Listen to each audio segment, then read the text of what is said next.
Bonjour à tous, bienvenue sur ma chaîne. Aujourd'hui, je ne suis pas ici seulement pour parler à vos oreilles, mais pour parler à votre âme.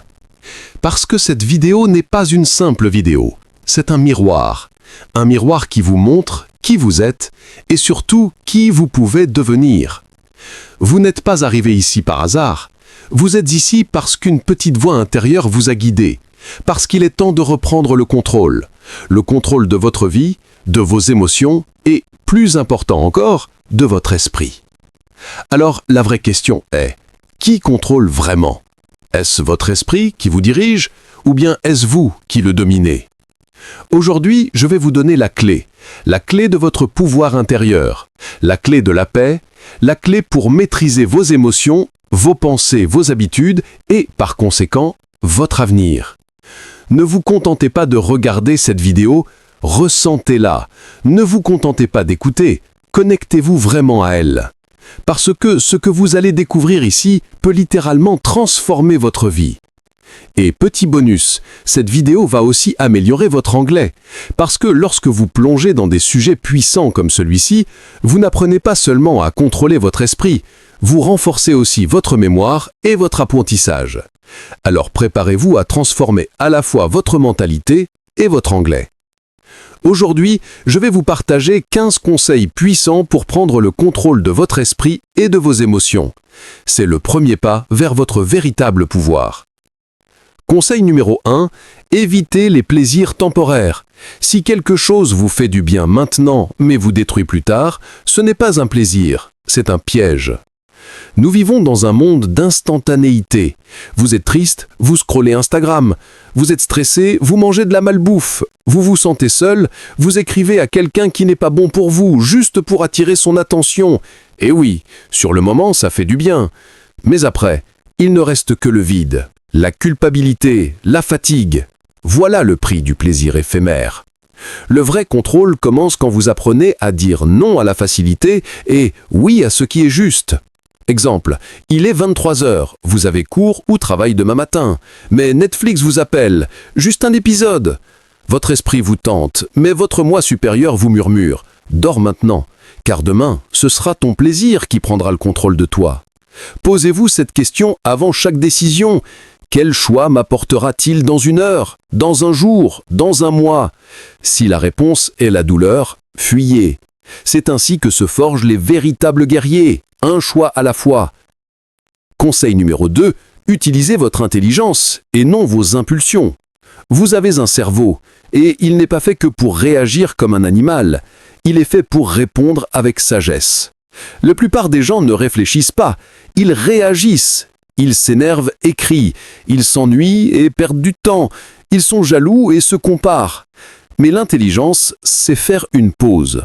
Observer ses émotions et se demander « Cette émotion m'aide-t-elle ou est-elle en train de me détruire ?» Quelqu'un vous insulte, votre impulsion dit « Rends-lui l'appareil ». Votre intelligence dit « Pourquoi perdre ma paix intérieure pour son poison ?» Chaque fois que vous réagissez sans réfléchir, vous abandonnez votre pouvoir. Rappelez-vous, votre esprit est un véhicule, vos émotions ne sont que des passagers. Ne les laissez pas toutes prendre le volant. Alors la prochaine fois, respirez, comptez jusqu'à 5 et demandez-vous quelle est la réponse la plus intelligente ici. Cette habitude, toute simple, peut transformer complètement votre vie. Conseil numéro 3, maîtrisez vos 5 sens. Vos yeux, vos oreilles, votre bouche, votre nez, votre toucher, ce sont vos portes d'entrée. Ce qui entre par elles entre dans votre esprit. Que regardez-vous? Qu'écoutez-vous? Que goûtez-vous? Que touchez-vous? Que respirez-vous chaque jour? Beaucoup nourrissent leur esprit, sans le savoir, de négativité. Ils regardent des vidéos violentes ou toxiques. Ils écoutent des plaintes, des mensonges ou de la musique dépressive. Ils mangent des aliments qui affaiblissent le corps et brouillent l'esprit. Imaginez votre esprit comme un jardin. Vos 5 sens en sont les portes. Si vous laissez entrer le poison, comment voulez-vous que votre jardin fleurisse?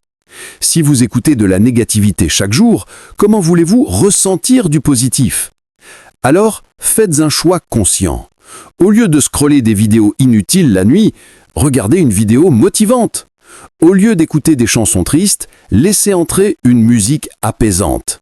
C'est ainsi que vous créez un esprit fort, clair et invincible. Au lieu d'écouter des ragots, choisis le silence ou bien une source de savoir. C'est ainsi que tu purifies ton énergie mentale. Contrôler tes sens, ce n'est pas être rigide, c'est être intelligent. Parce que ce que tu donnes à tes sens nourrit tes pensées. Et ce que deviennent tes pensées devient ta vie. Conseil numéro 4, choisis tes souvenirs avec soin. Ton passé n'est pas une prison, mais si tu revisites sans cesse tes blessures, tu condamnes ton esprit à revivre la douleur encore et encore. Ton esprit est comme un album photo. Chaque jour, tu feuillettes les pages. Et voici le secret. Tu peux choisir les pages sur lesquelles tu poses ton regard. Beaucoup de personnes passent leur vie à feuilleter les pages sombres. J'ai échoué à l'école. Cette personne a brisé mon cœur. Mes parents ne m'ont pas soutenu. Les autres se sont moqués de moi. Ces pensées créent de la souffrance. Et à force de les répéter, cette souffrance devient une habitude. On se réveille triste, on s'endort stressé, on vit dans la peur. Mais pourquoi? Pourquoi choisir toujours les pages sombres alors qu'il y a aussi des pages lumineuses? Pense-y, peut-être qu'un jour tu as aidé quelqu'un. Peut-être que tu as réussi une petite victoire. Peut-être que tu as souri malgré la douleur.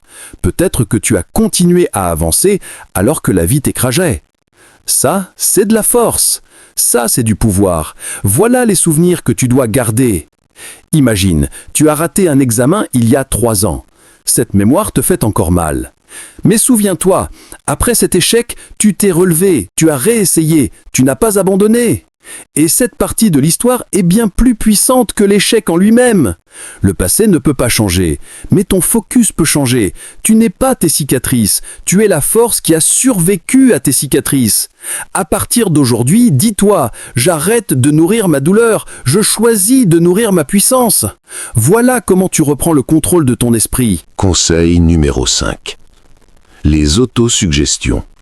L'ennemi invisible. Si tu ne programmes pas ton esprit, le monde s'en chargera à ta place. Fais simple, ton esprit est comme un smartphone. Tes pensées sont les applications que tu installes chaque jour. Le problème, la plupart des gens n'installent jamais leurs propres applis. Ils laissent les autres le faire. Tes parents te disent « tu n'es pas intelligent », la société te dit « tu ne peux pas réussir », les réseaux sociaux te disent « tu n'es pas assez ». Et ton esprit finit par dire « ok, ils ont peut-être raison ».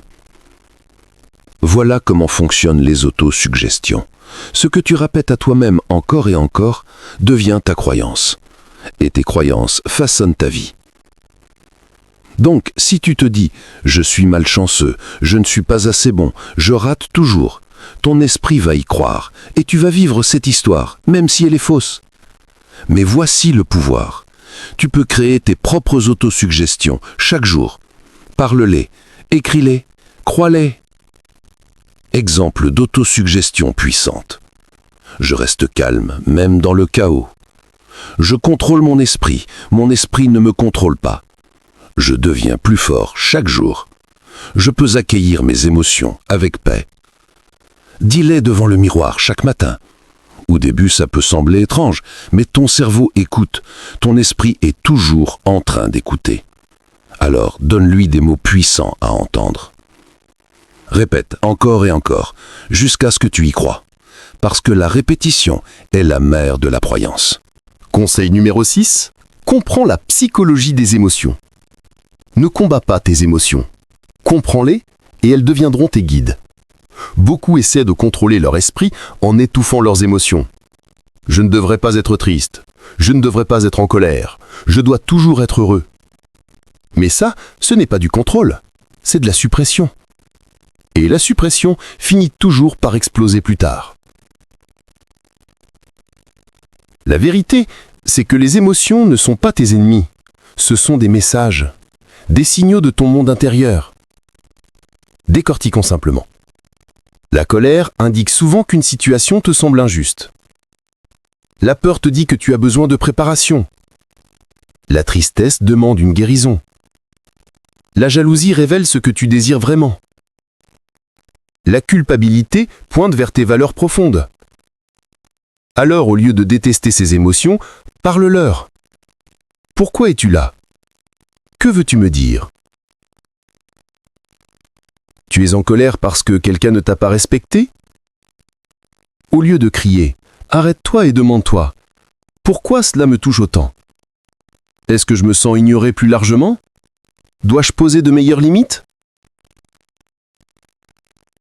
C'est ainsi que tu comprends ta psychologie. C'est ainsi que tu grandis. Contrôler ton esprit ne signifie pas tuer tes émotions, ça signifie leur donner un nom. Parce qu'une fois que tu la nommes, tu peux la dompter. Et c'est là que la magie opère.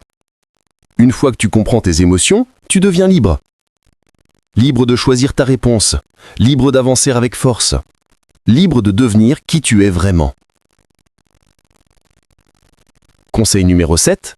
Entoure-toi de personnes qui t'élèvent. Si tu veux contrôler ton esprit, tu dois protéger ton environnement. On ne peut pas planter une fleur dans une terre polluée et espérer qu'elle s'épanouisse.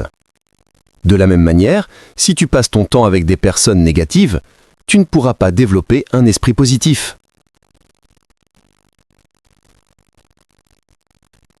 Les personnes qui élèvent sont celles qui t'inspirent, qui te parlent avec espoir, qui te donnent la sensation d'être capable, fort, vivant. Les personnes négatives sont celles qui se plaignent sans cesse, qui critiquent, qui colportent des ragots, qui accusent et qui répandent la peur. Même avec une grande volonté, si ton oreille entend de la négativité chaque jour, ton esprit l'absorbera comme une éponge. Petit à petit, sans même t'en rendre compte, tu commenceras à penser comme eux. Imagine, tu travailles dur sur tes rêves. Tu te lèves tôt, tu étudies, tu fais du sport, tu médites. Mais ton meilleur ami te répète « À quoi ça sert? Rien ne change, la vie est trop dure. Accepte juste, tu perds ton temps. »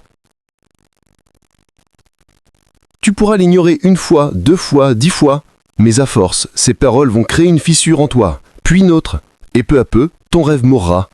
Pas parce que tu étais faible, mais parce que ton environnement était pollué. Maintenant, imagine l'inverse. Des amis qui te disent « Tu progresses chaque jour, ton avenir est brillant, continue, un jour tu inspireras des millions. » Comment te sentirais-tu? Même dans tes pires journées, tu te relèverais encore, parce que ton environnement te donne de la force. Souviens-toi, les personnes négatives égale poison pour ton esprit. Les personnes inspirantes égale médecine pour ton esprit. Action puissante, éloigne-toi des amis toxiques doucement et poliment. Pas besoin de conflit. Passe plus de temps avec des livres, des vidéos et des personnes qui t'élèvent, même en ligne. Cherche ceux qui parlent de solutions, pas seulement de problèmes. Citation à retenir, tu es la moyenne des 5 personnes avec qui tu passes le plus de temps. Choisis bien tes 5. Conseil numéro 8. Une tâche à la fois. Ton esprit devient incontrôlable quand il est confus et surchargé. Quand tu essaies de tout faire en même temps, ton cerveau saute comme un singe d'une pensée à une autre, d'un souci à un autre. Le multitâche-cam est un mythe. Tu crois faire beaucoup de choses, mais en réalité, tu ne fais rien à pleine puissance. Lorsque tu te concentres sur une seule tâche, avec une attention totale, ton esprit devient silencieux, puissant, tranchant comme un laser. Imagine, tu veux réviser pour un examen. Mais en même temps, tu regardes ton téléphone, tu réponds à des messages, tu penses à l'anniversaire de ton ami, tu stresses pour ton futur. Après 2 heures, tu te réalises que tu n'as même pas fini un chapitre correctement. Résultat, fatigue, frustration, colère. Maintenant, imagine un autre scénario. Tu poses ton téléphone loin de toi, tu fermes toutes les pages inutiles, tu te dis « Pendant les 60 minutes prochaines, je ne vais étudier qu'un seul chapitre, rien d'autre. » Et alors, ton esprit échappe là? Tu sens un état de concentration profonde. Ton mental devient clair et est en mesure de te tenir beaucoup plus d'informations. Tu inspires, tu plonges dans ton cours et après 1 heure, tu te sens puissant, satisfait, maître de toi.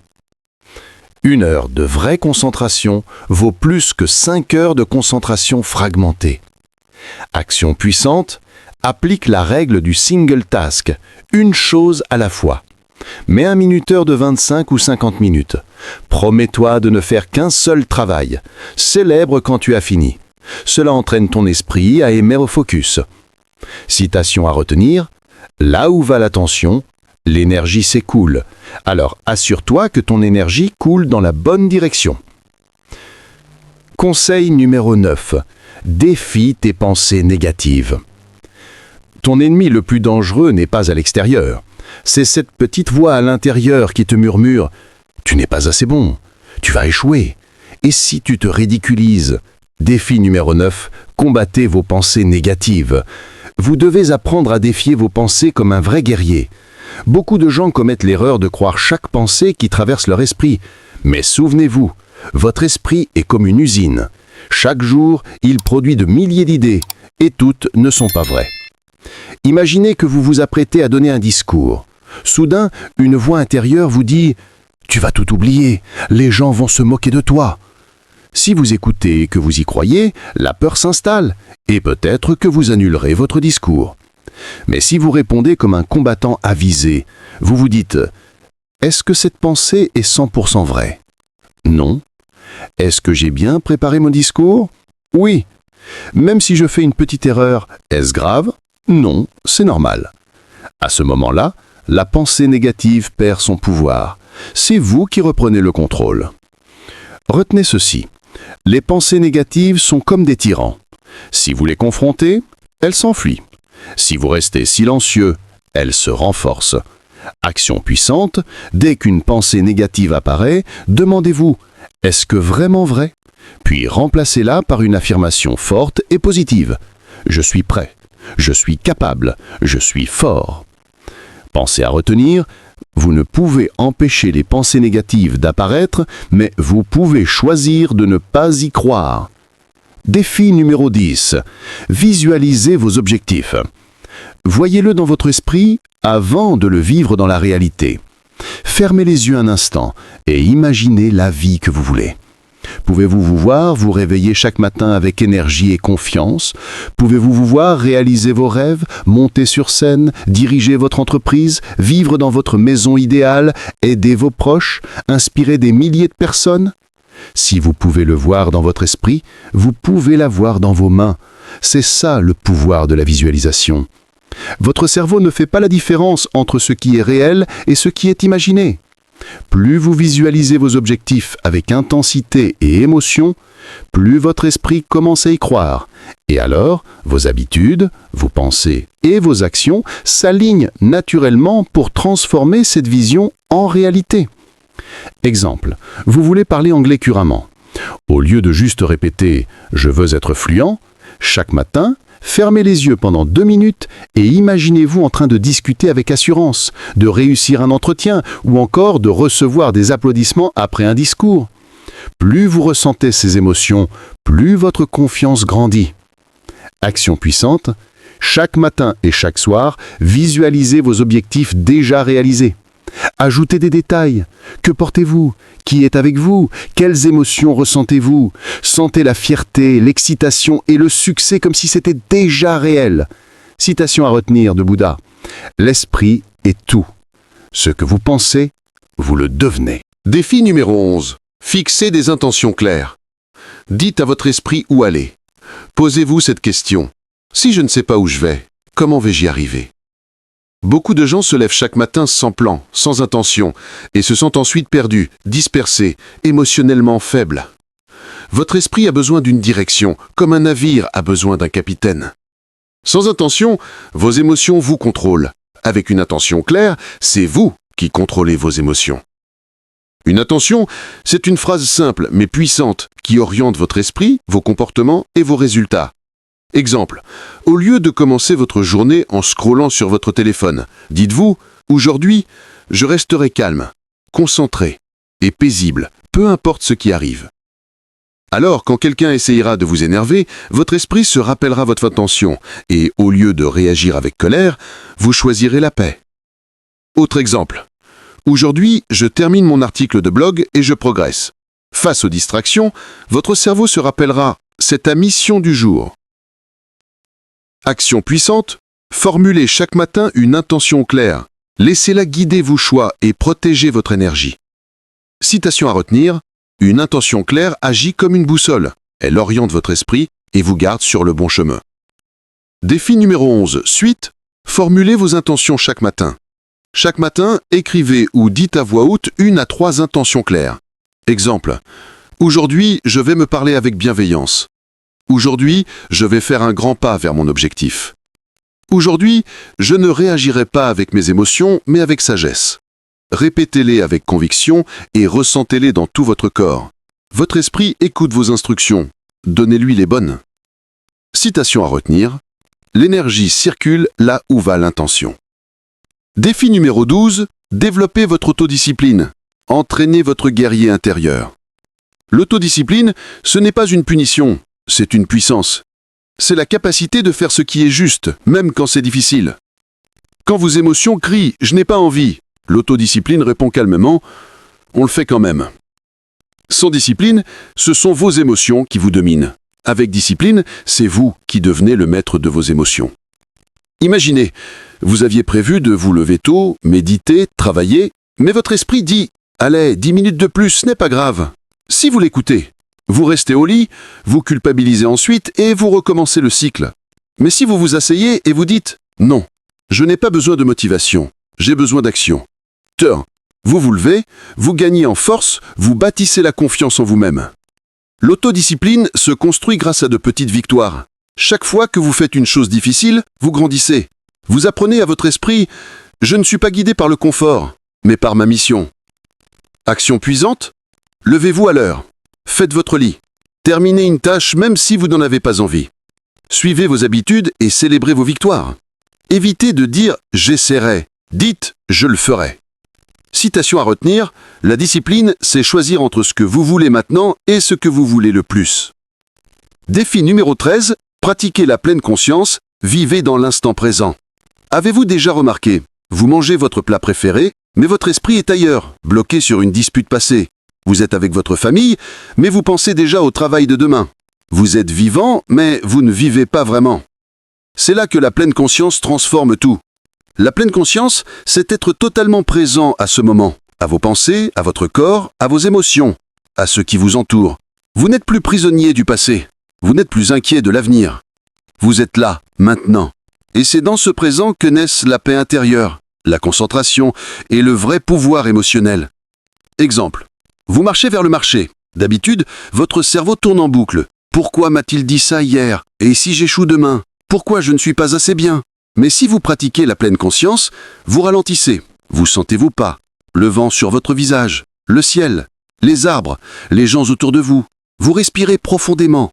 Et d'un coup, l'anxiété disparaît. Votre esprit s'allège, votre cœur s'apaise. Comment pratiquer simplement la pleine conscience? Quand vous mangez, ne scrollez pas sur votre téléphone. Savourez chaque bouchée. Quand vous vous douchez, sentez l'eau. Respirez. Quand vous êtes triste ou en colère, ne fuyez pas. Asseyez-vous avec l'émotion.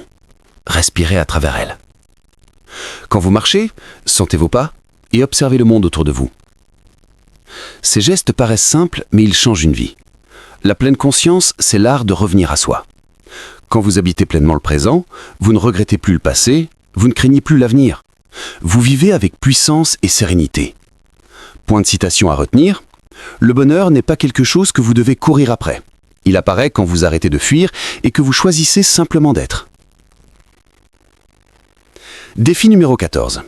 Méditez régulièrement, maîtrisez votre esprit avant que votre esprit ne vous maîtrise. La méditation, c'est l'art de plonger à l'intérieur de soi pour nettoyer son esprit, son cœur et son âme. Si la pleine conscience consiste à vivre l'instant présent, la méditation, elle, va plus loin. Elle vous reconnecte à votre essence. La méditation n'est pas une religion. Ce n'est pas réservé aux moines dans les temples. C'est pour tout le monde. Pour les esprits agités, pour les cœurs brisés, pour l'anxiété, le doute, la douleur émotionnelle. Pourquoi est-elle si puissante? Parce qu'elle apaise vos émotions, clarifie vos pensées négatives, concentre votre énergie et vous aide à comprendre qui vous êtes vraiment au-delà de ce que le monde vous a dit d'être. Scénario réel. Vous avez eu une mauvaise journée. Quelqu'un vous a insulté, vous vous sentez blessé, en colère, confus. Sans méditation, vous risquez de crier sur quelqu'un d'autre, de ressasser pendant des heures, de vous réfugier dans votre téléphone, la nourriture ou de vous endormir le cœur lourd. Mais si vous vous asseyez, Fermez les yeux et méditez ne serait-ce que 5 minutes, un petit miracle se produit. Vous observez vos pensées, mais vous ne les jugez pas. Vous vous dites « Oui, je suis blessé, mais je n'ai pas besoin de réagir. Je peux juste respirer. » Vos émotions ralentissent, votre douleur s'allège, votre esprit devient clair. C'est ça le pouvoir de la méditation. Elle ne change pas la situation, elle vous change. Et quand vous changez, tout ce qui vous entoure commence à changer. Comment débuter facilement la méditation?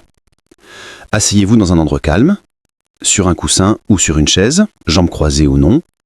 Fermez les yeux. Concentrez-vous uniquement sur votre respiration. Inspirez lentement, expirez lentement. Les pensées viendront, c'est normal. Revenez juste à votre souffle. Commencez par 2 minutes par jour. Augmentez doucement à 5, 10, 15 minutes.